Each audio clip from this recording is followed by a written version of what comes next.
ಸ್ನೇಹಿತರೆ, ನಾವಿವಾಗ ಒಂದು ಡಿಫ್ರೆಂಟ್ ಆಗಿರುವಂತ ಆರ್ ಮೂವಿನ ನೋಡೋಣ. ಈ ಮೂವಿ ಹೇಗಿದೆ ಅಂದ್ರೆ, ನಿಮ್ಮನ್ನ ಏನಾದ್ರೂ ಒಂದು ಡೆವಿಲ್ ಇರುವಂತ ಮನೆ ಒಳಗಡೆ ಪೊಲೀಸ್ನವರು ಹೌಸ್ ಅರೆಸ್ಟ್ ಮಾಡಿದ್ರೆ ಹೇಗಿರುತ್ತೆ, ಆ ಮನೆಯಲ್ಲಿ ಒಂದು ಡಿವೈಸ್ ಅನ್ನ ಇಟ್ಟು ಅದರಿಂದ ನೀವು ಕೇವಲ 100 ಫೀಟ್ ದೂರ ಹೋಗದೆ ಇರೋ ತರ ಪೊಲೀಸ್ನವರು ಕಂಡೀಷನ್ ಮಾಡಿದ್ರೆ ಹೇಗಿರುತ್ತೆ. ಇದೇ ರೀತಿಯಲ್ಲಿರುವಂತ ಒಂದು ಭಯಂಕರವಾದ ಆರ್ ಮೂವಿನ ನಾವಿವಾಗ ನೋಡೋಣ. ಅಂದಾಗೆ ನಾವಿವಾಗ ನೋಡ್ತಿರುವ ಮೂವಿ 100 ಫೀಟ್ ಅಂತ.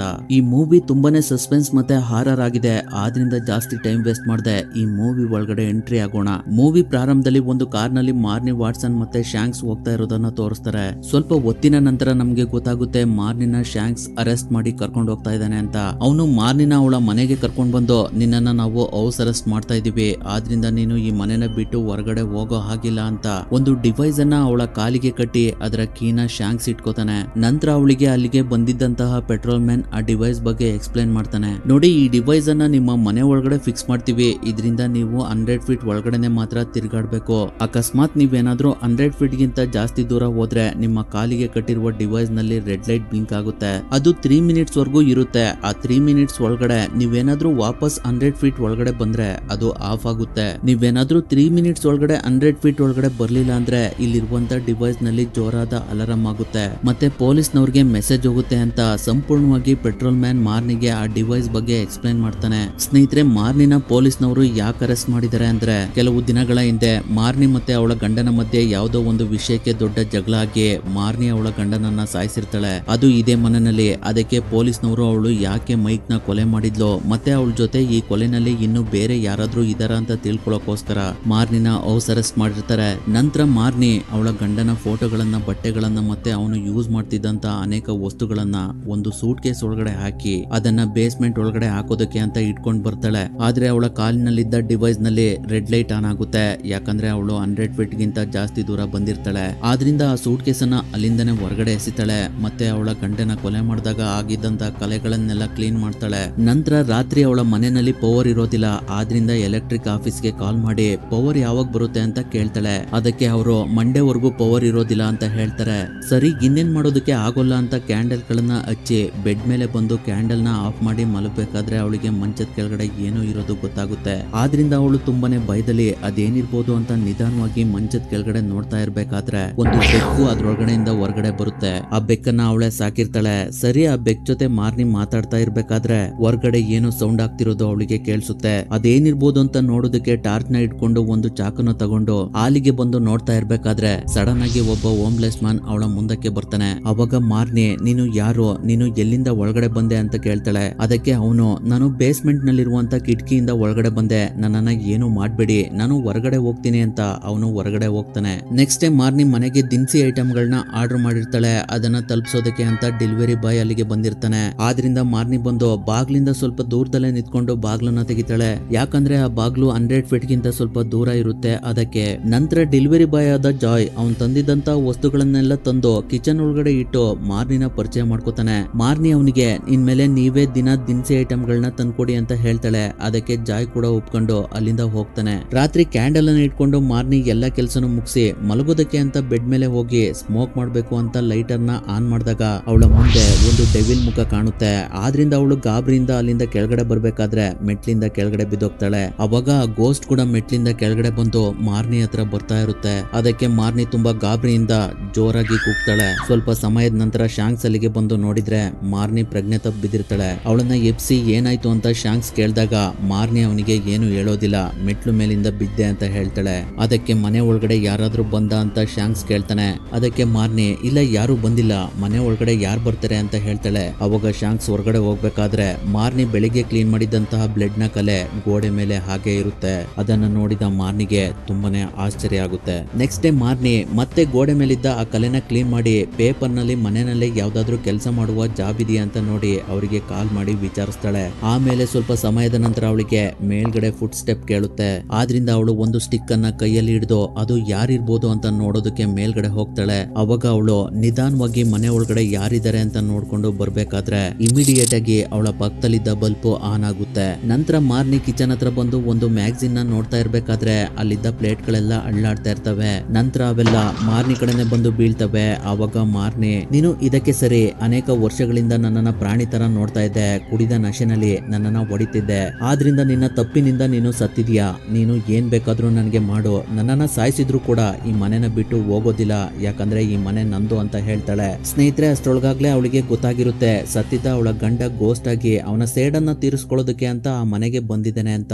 ನೆಕ್ಸ್ಟ್ ಡೇ ಫ್ರಾನ್ಸಸ್ ಅಲ್ಲಿಗೆ ಬರ್ತಾಳೆ. ಅವಳು ಒಬ್ಳು ಲಾಯರ್ ಆಗಿರ್ತಾಳೆ. ಅವಳು ಆ ಮನೆನ ಮಾರ್ನಿ ನೇಮ್ಗೆ ಟ್ರಾನ್ಸ್ಫರ್ ಮಾಡೋದಕ್ಕೆ ಅಂತ ಕೆಲವು ಪೇಪರ್ಸ್ ಗಳಿಗೆ ಸಿಗ್ನೇಚರ್ ಮಾಡಿಸ್ಕೊಳ್ಳೋದಕ್ಕೆ ಅಂತ ಅಲ್ಲಿಗೆ ಬಂದಿರ್ತಾಳೆ. ಅವಳು ಮಾರ್ನಿ ಹತ್ರ ಸಿಗ್ನೇಚರ್ ಮಾಡಿಸ್ಕೊಂಡು ನೀನು ನಿನ್ನ ಗಂಡನ ಆಸ್ತಿಗೋಸ್ಕರ ಅವನನ್ನ ಸಾಯಿಸ್ತೆ ಅಂತ ಚೆನ್ನಾಗಿ ಅವಳಿಗೆ ಬೈದು ಅಲ್ಲಿಂದ ಹೋಗ್ತಾಳೆ. ಫ್ರಾನ್ಸಸ್ ಹೋಗ್ತಾ ಇರೋದನ್ನ ಮಾರ್ನಿ ನೋಡ್ಬೇಕಾದ್ರೆ ಅವಳಿಗೆ ಗೊತ್ತಾಗುತ್ತೆ ಶಾಂಕ್ಸ್ ಅಲ್ಲೇ ಇದ್ದಾನೆ ಅಂತ.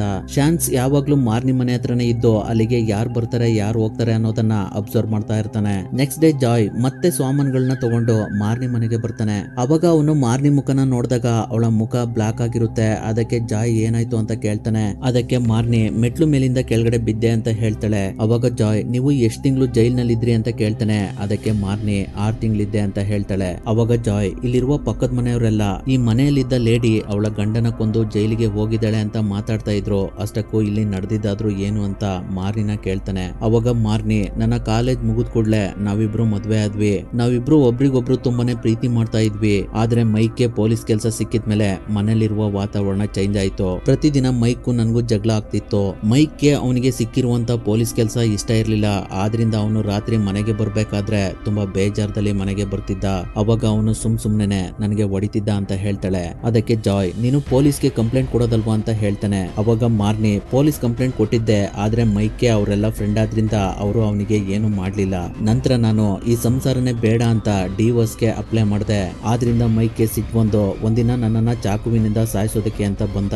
ಆದ್ರೆ ಅವತ್ತು ನನಗೆ ಏನಾಗಿತ್ತೋ ಏನೋ ಗೊತ್ತಿಲ್ಲ, ಅವನ ಕೈಯಲ್ಲಿದ್ದ ಚಾಕುನ ಕಿತ್ಕೊಂಡು ಇದೇ ರೂಮ್ ನಲ್ಲಿ ಆ ಚಾಕ್ನಿಂದ ಅವನನ್ನ ಸಾಯಿಸಿದೆ. ನಾನು ತುಂಬಾನೇ ದೊಡ್ಡ ಅಪರಾಧ ಮಾಡ್ಬಿಟ್ಟೆ, ನಾನು ಆ ತರದವಳಲ್ಲ, ಆದ್ರೂ ಕೂಡ ಗೊತ್ತಿಲ್ಲದೆ ಈ ತಪ್ಪನ್ನ ಮಾಡ್ಬೇಕಾಗಿ ಬಂತು ಅಂತ ಹೇಳ್ತಾಳೆ. ಅದನ್ನ ಕೇಳಿದ ಜಾಯ್ ಓಕೆ ನೀನೇನು ಬೇಜಾರ್ ಮಾಡ್ಕೋಬೇಡ, ನಿನ್ಗೆ ಇವಾಗ ಸ್ನೇಹದ ಅವಶ್ಯಕತೆ ಇದೆ. ನಿನ್ಗೆ ಬೇಜಾರಾದಾಗ ನೀನು ನನ್ನ ಮನೆ ಹತ್ರ ಬರ್ಬೋದು, ಇಲ್ಲ ನನಗೆ ಕಾಲ್ ಬೇಕಾದ್ರೂ ಮಾಡಿ ಮಾತಾಡ್ಬೋದು ಅಂತ ಮಾರ್ನಿಗೆ ಜಾಯ್ ನ ಮನೆ ಅಡ್ರೆಸ್ ಮತ್ತೆ ಫೋನ್ ನಂಬರ್ ನ ಕೊಡ್ತಾನೆ. ನಂತರ ಮಾರ್ನಿ ನನಗೆ ಲೈಬ್ರರಿಯಿಂದ ಕೆಲವು ಗೋಸ್ಟ್ ಗಳ ಬಗ್ಗೆ ಮಾಹಿತಿ ಇರುವಂತ ಬುಕ್ಸ್ ಗಳನ್ನ ತಂದು ಕೊಡ್ತೀಯ ಅಂತ ಕೇಳ್ತಾಳೆ. ಅದಕ್ಕೆ ಜಾಯ್ ಓಕೆ ಅಂತ ಅಲ್ಲಿಂದ ಹೋಗ್ತಾನೆ. ನಂತರ ಒಂದಿನ ಜಾಯ್ ತಂದ್ಕೊಟ್ಟಿರೋ ಬುಕ್ ನ ಮಾರ್ನಿ ಓದ್ತಾ ಇರ್ಬೇಕಾದ್ರೆ ಒಂದು ಬುಕ್ ನಲ್ಲಿ ಸತ್ತವರ ಯಾವುದೇ ವಸ್ತುಗಳನ್ನ ಮನೆಯಲ್ಲಿ ಇಟ್ಕೋಬಾರ್ದು ಅಂತ ಬರ್ದಿರುತ್ತೆ. ಆದ್ರಿಂದ ಮಾರ್ನಿ ಮೈಕ್ ನ ವಸ್ತುಗಳನ್ನೆಲ್ಲ ಪ್ಯಾಕ್ ಮಾಡ್ತಾ ಇರ್ಬೇಕಾದ್ರೆ ಅವಳಿಗೆ ಅವನ ಬಟ್ಟೆಗಳನ್ನ ಬೇಸ್ಮೆಂಟ್ ಗೆ ಒಂದು ಸೂಟ್ ಕೇಸ್ ನಲ್ಲಿ ಎಸ್ತಿದ್ದು ನೆನಪಿಗೆ ಬರುತ್ತೆ. ಆದ್ರಿಂದ ಅದನ್ನ ತರೋದಕ್ಕೆ ಅಂತ ಅವಳು ಬೇಸ್ಮೆಂಟ್ ಗೆ ಹೋದಾಗ ಅವಳ ಕಾಲ್ನಲ್ಲಿದ್ದ ಡಿವೈಸ್ ನಲ್ಲಿ ರೆಡ್ ಲೈಟ್ ಆನ್ ಆಗುತ್ತೆ. ಅವಾಗ ಮಾರ್ನಿ ಇನ್ನ 3 ನಿಮಿಷದಲ್ಲಿ ಆ ಸೂಟ್ ಕೇಸ್ ಅನ್ನ ತಗೊಂಡು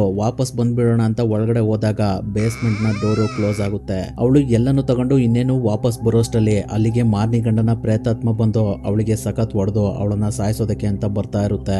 ಆದ್ರೆ ಹೇಗೋ ಮಾಡಿ ಆ ಪ್ರೇತಾತ್ಮದಿಂದ ಮಾರ್ನಿ ತಪ್ಪಿಸ್ಕೊಂಡು ಹೊರಗಡೆ ಬರ್ತಾಳೆ. ಹೊರಗಡೆ ಇದ್ದ ಶಾಂಕ್ಸ್ ಮಾರ್ನಿ ಸೌಂಡ್ ಮಾಡಿದ್ದನ್ನ ಕೇಳಿಸ್ಕೊಂಡು ಒಳಗಡೆ ಬಂದು ಯಾರಾದ್ರೂ ಮನೆ ಒಳಗಡೆ ಬಂದಿದ್ರ ಅಂತ ಮಾರ್ನಿನ ಕೇಳ್ತಾನೆ. ಅದಕ್ಕೆ ಮಾರ್ನಿ ಇಲ್ಲಿಗೆ ಯಾರು ಬಂದಿಲ್ಲ, ನೀವು ಯಾಕೆ ಪದೇ ಪದೇ ಬಂದು ನನ್ಗೆ ತೊಂದರೆ ಕೊಡ್ತಿದ್ಯಾ ಅಂತ ಶಾಂಕ್ಸ್ಗೆ ಕೇಳ್ತಾಳೆ. ಅದಕ್ಕೆ ಶಾಂಕ್ಸ್ ಮಾರ್ನಿ ನಿಜ ಹೇಳು, ನನ್ನ ಗೆಳೆಯನ್ನ ಯಾರು ಸಾಯಿಸಿದ್ದು ಅಂತ. ದಿನ ತರಕಾರಿ ತಗೊಂಡು ಬರ್ತಾನಲ್ಲ ಅವನೇನಾದ್ರೂ ಮೈಕ್ ನ ಸಾಯಿಸಿದ್ನ? ಅವನು ನಿನ್ಗೆ ಸತ್ಯ ಹೇಳ್ಬಾರ್ದು ಅಂತ ಧಮ್ಕಿ ಏನಾದ್ರೂ ಹಾಕ್ತಾ ಇದ್ದಾನ? ಹಾಗೇನಾದ್ರೂ ಇದ್ರೆ ನನ್ಗೆ ಹೇಳು, ನಾನ್ ಅವನನ್ನ ನೋಡ್ಕೋತೀನಿ ಅಂತ ಹೇಳ್ತಾನೆ. ಅದಕ್ಕೆ ಮಾರ್ನಿ ಅವನು ನನ್ನ ಸ್ನೇಹಿತ, ಅವನ್ ಯಾಕೆ ಈ ತರ ಮಾಡ್ತಾನೆ ಅಂತ ಹೇಳ್ತಾಳೆ. ಅದಕ್ಕೆ ಶಾಂಕ್ಸ್ ಮಾರ್ನಿ ನೀನು ಭಯ ಪಡ್ಬೇಡ, ನಾನ್ ನಿನ್ನನ್ನ ಪ್ರೊಟೆಕ್ಟ್ ಮಾಡ್ತೀನಿ, ಸತ್ಯ ಹೇಳು ಅಂತ ಕೇಳ್ತಾನೆ. ಅವಾಗ ಮಾರ್ನಿ ಮೈಕ್ ಇವಾಗ ಒಂದು ಪ್ರೇತಾತ್ಮ ಆಗಿ ಬದಲಾಗಿದ್ದಾನೆ, ಅವನೇ ನನ್ಗೆ ಈ ರೀತಿ ಎಲ್ಲ ತೊಂದರೆ ಕೊಡ್ತಾ ಇರೋದು ಅಂತ ಹೇಳ್ತಾಳೆ. ಅದಕ್ಕೆ ಶಾಂಕ್ಸ್ ಏನೋ ಮೈಕು ಪ್ರೇತಾತ್ಮ ಆಗಿ ಬದಲಾಗಿದೆನಾ, ನಿನ್ಗೇನಾದ್ರೂ ತಲೆ ಕೆಟ್ಟಿದ್ಯಾ ಅಂತ ಹೇಳಿ ಅಲ್ಲಿಂದ ಹೊರಗಡೆ ಹೋಗ್ತಾನೆ. ಆಮೇಲೆ ಮಾರ್ನಿ ಮೈಕ್ ನ ವಸ್ತುಗಳನ್ನೆಲ್ಲ ಹೊರಗಡೆ ತಗೊಂಡೋಗಿ ಕಸ ವಿಲೇವಾರಿ ಮಾಡುವಂತ ಗಾಡಿಗೆ ಅದನ್ನೆಲ್ಲ ಕೊಟ್ಟು 3 ಮಿನಿಟ್ಸ್ ಒಳಗಡೆ ವಾಪಸ್ಸು ಮನೆ ಒಳಗಡೆ ಬರ್ತಾಳೆ. ಮನೆ ಒಳಗಡೆ ಬಂದು ಮಾರ್ನಿ ವಾಶ್ ಬೇಷನ್ ಅಲ್ಲಿ ಕೈನ ವಾಶ್ ಮಾಡ್ತಾ ಇರ್ಬೇಕಾದ್ರೆ ಆ ವಾಶ್ ಬೇಷನ್ ಒಳಗಡೆಯಿಂದ ಒಂದು ಡೆವಿಲ್ ನ ಕೈ ಬಂದು ಮಾರ್ನಿ ಕೈನ ವಾಶ್ ಬೇಷನ್ ಒಳಗಡೆ ಎಳ್ಕೊಳ್ಳುತ್ತೆ. ಅವಾಗ ಹೇಗೋ ಮಾಡಿ ಅವಳನ್ನ ಕೈಯನ್ನ ವಾಶ್ ಬೇಷನ್ ಇಂದ ಹೊರಗಡೆ ತೆಗಿತಾಳೆ. ನಂತರ ಮಾರ್ನಿ ನೀನು ಇನ್ನೂ ಮನೆ ಬಿಟ್ಟು ಹೋಗಿಲ್ವಾ, ಹಾಗಾದ್ರೆ ನಿನ್ನ ವಸ್ತುಗಳು ಇನ್ನು ಈ ಮನೆಯಲ್ಲಿ ಏನಿದೆ ಅಂತ ಮನೆನೆಲ್ಲ ಹುಡುಕ್ಬೇಕಾದ್ರೆ ಅವಳಿಗೆ ಒಂದು ರೂಮ್ ನಲ್ಲಿ ಬೇಸ್ಮೆಂಟ್ ಇರೋದು ಗೊತ್ತಾಗುತ್ತೆ. ಅದ್ರೊಳಗಡೆ ಏನಿರ್ಬೋದು ಅಂತ ಮಾರ್ನಿ ಒಳಗಡೆ ಹೋಗಿ ನೋಡಿದ್ರೆ ಒಂದು ಕಪ್ ಕವರ್ ನಲ್ಲಿ ಏನೋ ಇರೋದು ಗೊತ್ತಾಗುತ್ತೆ. ಅದನ್ನ ಮೇಲ್ಗಡೆ ತಂದು ಓಪನ್ ಮಾಡಿ ನೋಡಿದ್ರೆ ಅದ್ರೊಳಗಡೆ ಪೂರ್ತಿ ಹಣ ಇರುತ್ತೆ. ಅದನ್ನ ನೋಡಿದ ಮಾರ್ನಿ ಇದರಿಂದನೇ ಮೈಕ್ ನ ಆತ್ಮ ಈ ಮನೆ ಒಳಗಡೆ ಇದೆ ಅಂತ ತಿಳಿದು ಅದನ್ನ ಒಂದು ಚರ್ಚ್ ನ ಫಾದರ್ ಅನ್ನ ಕರೆಸಿ ಆ ಹಣನೆಲ್ಲ ಆ ಫಾದರ್ ಗೆ ಕೊಡ್ತಾಳೆ. ಅವಾಗ ಫಾದರ್ ಮಾರ್ನಿಗೆ ನಿನ್ನನ್ನ ಕನ್ಫೆಷನ್ ಗೆ ಕರೆದಾಗ ಬರ್ಬೇಕಿತ್ತು, ನೀನು ಬಂದಿದ್ರೆ ಈ ರೀತಿ ನಡೀತಾ ಇರ್ಲಿಲ್ಲ ಅಂತ ಹೇಳ್ತಾರೆ. ಅದಕ್ಕೆ ಮಾರ್ನಿ ಆ ಫಾದರ್ ಹತ್ರ ಕ್ಷಮೆ ಕೇಳಿ ಈ ಮನೆನೆಲ್ಲ ಶುದ್ಧ ಮಾಡ್ಕೊಡಿ ಅಂತ ಕೇಳ್ತಾಳೆ. ಅದಕ್ಕೆ ಆ ಫಾದರ್ ನನ್ ಕೈಯಿಂದ ಅದು ಸಾಧ್ಯವಿಲ್ಲ ಅಂತ ಹೇಳಿ ಅಲ್ಲಿಂದ ಹೋಗ್ತಾರೆ. ಆದ್ರಿಂದ ಮಾರ್ನಿನೇ ಮನೆ ಒಳಗಡೆ ಎಲ್ಲ ಶುದ್ಧಿ ಮಾಡ್ತಾ ಇರ್ಬೇಕಾದ್ರೆ ಅವಳಿಗೆ ಅವಳಿಗೆ ಒಂದ್ ಕಡೆ ಸೌಂಡ್ ಆಗೋದು ಕೇಳುತ್ತೆ. ಅವಾಗ ಅವಳು ನೀನು ಇನ್ನೂ ಮನೆ ಬಿಟ್ಟು ಹೋಗಿಲ್ವಾ, ನೀನು ಮನೆ ಬಿಟ್ಟು ಹೋಗೋದಕ್ಕೆ ಏನ್ ಸಮಸ್ಯೆ ಅಂತ ಕೇಳ್ತಾಳೆ. ಅವಾಗ ಡೆವಿಲ್ ಅವಳನ್ನ ಹೇಳ್ಕೊಂಡೋಗಿ ಗೋಡೆ ಮೇಲೆ ಅವಳ ತಲೆಯಿಂದ ಯು ಅನ್ನೋ ಅಕ್ಷರನ ಬರೆಯುತ್ತೆ. ಅಂದ್ರೆ ಮಾರ್ನಿಗೆ ನೀನೇ ನನ್ನ ಸಮಸ್ಯೆ ಅಂತ ಆ ಡೆವಿಲ್ ಹೇಳ್ತಾ ಇದೆ. ಅದಕ್ಕೆ ಮಾರ್ನಿ ಅಲ್ಲಿಂದ ಓಡಿ ಹೋಗೋದಕ್ಕೆ ನೋಡ್ತಾಳೆ. ಆದ್ರೆ ಎಲ್ಲಾ ಕಡೆ ಅವಳನ್ನ ಲಾಕ್ ಮಾಡಿ ಬ್ಯಾಗ್ ನಲ್ಲಿದ್ದ ಮೊಳೆಗಳಿಂದ ಅವಳಿಗೆ ಹೊಡೆಯೋದಕ್ಕೆ ನೋಡುತ್ತೆ. ಆದ್ರೆ ಮಾರ್ನಿ ಅದರಿಂದ ತಪ್ಪಿಸ್ಕೊಳ್ತಾಳೆ. ನಂತರ ಮಧ್ಯರಾತ್ರಿಲಿ ಮಾರ್ನಿ ಜಾಯ್ಗೆ ಕಾಲ್ ಮಾಡಿ ಮಾತಾಡ್ತಾ ಇರ್ಬೇಕಾದ್ರೆ ಜಾಯ್ ನಾನ್ ಇವಾಗ್ಲೇ ನಿಮ್ ಮನೆಗೆ ಬರ್ತೀನಿ ಅಂತ ಹೇಳ್ತಾನೆ. ಅದಕ್ಕೆ ಮಾರ್ನಿ ಬೇಡ ಇವಾಗ ಈ ಮಳೆನಲ್ಲಿ ಬರ್ಬೇಡ ಅಂತ ಹೇಳಿ ಫೋನ್ ಅನ್ನ ಇಡ್ತಾಳೆ. ಆಮೇಲೆ ನೋಡಿದ್ರೆ ಜಾಯ್ ಮಳೆಯಲ್ಲೇ ನೆನ್ಕೊಂಡು ಮಾರ್ನಿ ಮನೆ ಹತ್ರ ಬಂದಿರ್ತಾನೆ. ಅದಕ್ಕೆ ಮಾರ್ನಿ ಸರಿ ಇನ್ನೇನ್ ಮಾಡೋಕಾಗುತ್ತೆ ಅಂತ ಜಾಯ್ನ ಒಳಗಡೆ ಬಾ ಅಂತ ಹೇಳ್ತಾಳೆ. ಜಾಯ್ ಒಳಗಡೆ ಬಂದಾಗ ಅವರಿಬ್ರು ಅಲ್ಲೇ ಇಂಟಿಮೇಟ್ ಆಗ್ತಾರೆ. ಆದ್ರೆ ಅವರು ಇಂಟಿಮೇಟ್ ಆಗ್ತಾ ಇರ್ಬೇಕಾದ್ರೆ ಮಾರ್ನಿನ ಗಂಡನ ಪ್ರೇತಾತ್ಮ ಅಲ್ಲೇ ಗೋಡೆ ಮೇಲೆ ಅವರನ್ನ ನೋಡ್ತಾ ಇರುತ್ತೆ. ನೆಕ್ಸ್ಟ್ ಡೇ ಅವರಿಬ್ರು ಮಾತಾಡ್ತಾ ಇರ್ಬೇಕಾದ್ರೆ ಮೈಕ್ ನ ಪ್ರೇತಾತ್ಮ ಅಲ್ಲಿಗೆ ಬಂದು ಜಾಯ್ನ ಚೆನ್ನಾಗಿ ಹೊಡೆದು ಮಾರ್ನಿನ ಮುಂದೆನೆ ಜಾಯ್ನ ಸಾಯಿಸುತ್ತೆ. ಹೊರಗಡೆ ಇದ್ದ ಶಾಂಕ್ಸ್ಗೆ ಮಾರ್ನಿ ಕೂಗಿದ್ ಕೇಳಿಸಿ ಅವನು ಒಳಗಡೆ ಹೋಗ್ತೀನಿ ಅಂತ ವಾಕಿನಲ್ಲಿ ಹೇಳಿ ಕಾರಿಂದ ಕೆಳಗಡೆ ಇಳಿದು ಹೋಗ್ತಾನೆ. ಈ ಕಡೆ ಮಾರ್ನಿ ಅವಳ ಕೈಯೆಲ್ಲ ಬ್ಲಡ್ ಆಗಿದ್ರಿಂದ ಅವಳ ಕೈಯನ್ನ ವಾಶ್ ಮಾಡ್ತಾ ಇರ್ತಾಳೆ. ಅವಾಗ ಶಾಂಕ್ಸ್ ಮಾರ್ನಿನ ಹೊರಗಡೆ ಕರಿತಾನೆ. ಅವಳು ಕಿಟಕಿ ಹತ್ರ ಬಂದು ಯಾಕೆ ಕೂಗ್ತಾ ಇದೀರಾ, ನಾನು ಒಳಗಡೆನೆ ಇದ್ದೀನಿ ಅಂತ ಹೇಳ್ತಾಳೆ. ಅವಾಗ ಶಾಂಕ್ಸ್ ನಾನು ರಾತ್ರಿಯಿಂದ ಇಲ್ಲೇ ಇದ್ದೀನಿ, ಮನೆ ಒಳಗಡೆ ಜೋಸೆಫ್ ಡಿಫೆನ್ಸ್ ಇರೋದು ನನಗೆ ಗೊತ್ತು, ಅವನನ್ನ ನಾವಿವಾಗ ಅರೆಸ್ಟ್ ಮಾಡಬೇಕು, ಅದಕ್ಕೆ ನನ್ನ ಹತ್ರ ವಾರೆಂಟ್ ಇದೆ ಅಂತ ಹೇಳ್ತಾನೆ. ಅವಾಗ ಮಾರ್ನಿ ಎಲ್ಲ ಡೋರ್ ಗಳನ್ನ ಕ್ಲೋಸ್ ಮಾಡಿ ಜಾಯ್ ಬಾಡಿನ ಒಂದ್ ಕಡೆ ಮುಚ್ಚಿಟ್ಟು ಅಲ್ಲಿದ್ದ ಬ್ಲಡ್ ನೆಲ್ಲ ಕ್ಲೀನ್ ಮಾಡುವಷ್ಟರಲ್ಲಿ ಶಾಂಕ್ಸ್ ಅಲ್ಲಿಗೆ ಬರ್ತಾನೆ. ಅವಾಗ ಅವನು ಒಳಗಡೆ ಬಂದು ನೋಡಿದ್ರೆ ಅಲ್ಲಿ ಅವನಿಗೆ ಏನು ಸಿಗೋದಿಲ್ಲ. ನಂತರ ಅವರಿಬ್ರು ಕೆಳಗಡೆ ಬಂದು ಶಾಂಕ್ಸ್ ಮಾರ್ನಿಗೆ ಜಾಯ್ ರಾತ್ರಿ ಈ ಮನೆಗೆ ಬಂದಿದ್ದಾನ ನಾನು ನೋಡ್ದೆ, ಅವನು ಇಲ್ಲಿಗೆ ಆ ಮಧ್ಯರಾತ್ರಿಲಿ ಏನ್ ಮಾಡೋದಕ್ಕೆ ಬಂದಿದ್ದ ಅಂತ ಪ್ರಶ್ನೆ ಮಾಡ್ತಿರ್ಬೇಕಾದ್ರೆ ಮಾರ್ನಿ ಟಾಪ್ ಫ್ಲೋರ್ ನಲ್ಲಿ ಮುಚ್ಚಿಟ್ಟಿದ್ದ ಜಾಯ್ ಬಾಡಿ ಶಾಂಕ್ಸ್ ಮೇಲೆ ಬೀಳುತ್ತೆ. ಅವಾಗ ಅವನು ಮಾರ್ನಿಗೆ ಗನ್ನನ್ನ ಹಿಡಿದು ಅವಳನ್ನ ಅರೆಸ್ಟ್ ಮಾಡ್ತಾ ಇರ್ಬೇಕಾದ್ರೆ ಮೈಕ್ ನ ಪ್ರೇತಾತ್ಮ ಅಲ್ಲಿಗೆ ಬಂದು ಅವರಿಬ್ರನ್ನ ತೆಗೆದು ಬೇಸ್ಮೆಂಟ್ ಒಳಗಡೆ ಎಸೆಯುತ್ತೆ. ಶಾಂಕ್ಸ್ ಗೋಸ್ಟ್ ಮೇಲೆ ಫೈರ್ ಮಾಡಿದಾಗ ಅದು ಗ್ಯಾಸ್ ಪೈಪ್ಗೆ ತಗ್ಲಿದ್ರಿಂದ ಮನೆ ಎಲ್ಲ ಬೆಂಕಿ ಎತ್ಕೊಂಡು ಉರಿತಾ ಇರುತ್ತೆ. ಈ ಕಡೆ ಬೇಸ್ಮೆಂಟ್ ಒಳಗಡೆ ಬಂದು ಬಿದ್ದಿದ್ದ ಮಾರ್ನಿ ಮತ್ತೆ ಶಾಂಕ್ಸ್ಗೆ ಪ್ರಜ್ಞೆ ಇರೋದಿಲ್ಲ. ಸ್ವಲ್ಪ ಸಮಯದ ನಂತರ ಮಾರ್ನಿಗೆ ಪ್ರಜ್ಞೆ ಬಂದು ಶಾಂಕ್ಸ್ ನ ಎದ್ದೇಳಿಸೋದಕ್ಕೆ ಅಂತ ನೋಡ್ತಾಳೆ. ಆದ್ರೆ ಶಾಂಕ್ಸ್ ನ ತಲೆಗೆ ಪೆಟ್ಟು ಬಿದ್ದಿದ್ರಿಂದ ಅವನು ಎದ್ದೇಳೋದಿಲ್ಲ. ಅವಾಗ ಮಾರ್ನಿ ಶಾಂಕ್ಸ್ ಹತ್ರ ಇದ್ದ ಕೀನ ತಗೊಂಡು ಅವಳ ಕಾಲಿಗೆ ಕಟ್ಟಿದ್ದ ಡಿವೈಸ್ ಅನ್ನ ಓಪನ್ ಮಾಡಿ ಬೇಸ್ಮೆಂಟ್ ನಲ್ಲಿದ್ದ ಕಿಟಕಿಯಿಂದ ಹೊರಗಡೆ ಬರ್ಬೇಕಾದ್ರೆ ಅವಳಿಗೆ ಶಾಂಕ್ಸ್ ನ ವಾಯ್ಸು ಕೇಳುತ್ತೆ. ಆದ್ರಿಂದ ಅವಳು ಶಾಂಕ್ಸ್ ನ ಕರ್ಕೊಂಡು ಬರೋದಕ್ಕೆ ಅಂತ ಮತ್ತೆ ಒಳಗಡೆ ಹೋಗ್ತಾಳೆ. ಅವಳನ್ನ ಶಾಂಕ್ಸ್ ನ ಇಟ್ಕೊಂಡು ಬೇಸ್ಮೆಂಟ್ ಅಲ್ಲಿ ಇದ್ದ ಕಿಟಕಿಯಿಂದ ಹೊರಗಡೆ ಕಳಿಸಿ ಅವಳು ಹೊರಗಡೆ ಬರ್ಬೇಕಾದ್ರೆ ಮೈಕ್ ನ ಪ್ರೇತಾತ್ಮ ಅಲ್ಲಿಗೆ ಬಂದು ಮಾರ್ನಿನ ಹೊರಗಡೆ ಹೋಗದೆ ಇರೋ ಹಾಗೆ ಇಟ್ಕೊಳ್ಳುತ್ತೆ. ಅವಾಗ ಮಾರ್ನಿ ಒಂದು ಸ್ಟಿಕ್ ಇಂದ ಆ ಪ್ರೇತಾತ್ಮಕ್ಕೆ ಹೊಡೆಯೋದಕ್ಕೆ ಅಂತ ಹೋಗ್ತಾಳೆ. ಆದ್ರೆ ಅದು ಆಗೋದಿಲ್ಲ. ಅವಾಗ ಆ ಪ್ರೇತಾತ್ಮ ಅದೇ ಸ್ಟಿಕ್ ಇಂದ ಮಾರ್ನಿನ ಕುತ್ತಿಗೆನ ಇಸ್ಕುತ್ತೆ. ಅವಾಗ ಅವಳು ಕೆಳಗಡೆ ಬಿದ್ದೋಗ್ತಾಳೆ. ನಂತರ ಅವಳನ್ನ ಆ ಪ್ರೇತಾತ್ಮ ಸಾಯಿಸುವಷ್ಟರಲ್ಲಿ ಅವಳ ಕೈಯಲ್ಲಿದ್ದ ರಿಂಗ್ ಅನ್ನ ತೆಗೆದು ಆ ಪ್ರೇತಾತ್ಮದ ಕಡೆ ಎಸಿತಾಳೆ. ಅವಾಗ ಆ ಆತ್ಮ ಅದನ್ನ ಇಟ್ಕೊಳ್ಳುತ್ತೆ. ಅದನ್ನ ಇಟ್ಕೊಂಡ್ ಕೂಡ್ಲೆ ಆ ಪ್ರೇತಾತ್ಮ ನಿಜ ರೂಪಕ್ಕೆ ಕನ್ವರ್ಟ್ ಆಗಿ ಇಮಿಡಿಯೇಟ್ ಆಗಿ ಬ್ಲಾಸ್ಟ್ ಆಗುತ್ತೆ. ಅವಾಗ ಮಾರ್ನಿ ಬೇಗ ಬೇಸ್ಮೆಂಟ್ ನಲ್ಲಿ ಇದ್ದ ಕಿಟಕಿಯಿಂದ ಹೊರಗಡೆ ಬರ್ತಾಳೆ. ಒಳಗಡೆ ಸಿಲಿಂಡರ್ ಪೈಪು ಲೀಕ್ ಆಗಿದ್ರಿಂದ ಸಿಲಿಂಡರ್ ಬ್ಲಾಸ್ಟ್ ಆಗಿ ಆ ಮನೆನೆಲ್ಲ ಕತ್ಕೊಂಡು ಉರಿತಾ ಇರುತ್ತೆ. ಅವಾಗ ಶಾಂಕ್ಸ್ಗೆ ಮಾರ್ನಿ ಒಳ್ಳೆಯವಳು ಅಂತ ಗೊತ್ತಾಗಿ ನೀನು ಇಲ್ಲಿಂದ ಬೇಗ ಹೋಗು, ಎಲ್ಲಾದ್ರೂ ಹೊರಗಡೆ ಹೋಗಿ ಹೊಸ ಜೀವನನ ಸ್ಟಾರ್ಟ್ ಮಾಡು ಅಂತ ಹೇಳ್ತಾನೆ. ಅವಾಗ ಮಾರ್ನಿ ಅಲ್ಲಿಗೆ ಪೊಲೀಸ್ ಬರೋ ಅಷ್ಟರಲ್ಲಿ ಅಲ್ಲಿಂದ ಹೊರಗಡೆ ಹೋಗ್ತಾಳೆ. ನೆಕ್ಸ್ಟ್ ಡೇ ಮಾರ್ನಿ ಒಂದು ಬಸ್ ನಲ್ಲಿ ಹೋಗ್ತಾ ಇರ್ಬೇಕಾದ್ರೆ ಅವಳ ಪಕ್ಕದಲ್ಲೇ ಒಂದು ಪೇಪರ್ ನಲ್ಲಿ cop killer wife dies in fire while under house arrest ಅಂತ ಕೊಟ್ಟಿರ್ತಾರೆ. ಅಂದ್ರೆ ಮಾರ್ನಿನ ಹೌಸ್ ಅರೆಸ್ಟ್ ಮಾಡಿದಾಗ ಆ ಮನೆಗೆ ಬೆಂಕಿ ಬಿದ್ದು ಅದ್ರೊಳಗಡೆ ಮಾರ್ನಿ ಸತ್ತೋದ್ಲು ಅಂತ ಆ ಪೇಪರ್ ನಲ್ಲಿ ಇರುತ್ತೆ. ಅಲ್ಲಿಗೆ ಈ ಮೂವಿ ಎಂಡ್ ಆಗುತ್ತೆ.